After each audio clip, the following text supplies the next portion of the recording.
மாணவிகள் குறித்து தவறாக பேசியதற்கு தமிழக வாழ்வுரிமை கட்சித் தலைவர் வேல்முருகன் மன்னிப்பு கேட்காவிட்டால் சட்டக்கல்லூரி மாணவர்கள் சார்பாக போராட்டம் நடைபெறும் என்று சட்டக்கல்லூரி மாணவிகள் தெரிவித்துள்ளனர்.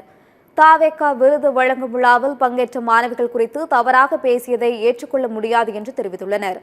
தனது தரம் தாழ்ந்த பேச்சுக்கு தமிழக வாழ்வுரிமை கட்சித் தலைவர் வேல்முருகன் மன்னிப்பு கேட்க வேண்டும் என்றும் சட்டக்கல்லூரி மாணவிகள் வலியுறுத்தியுள்ளனர்.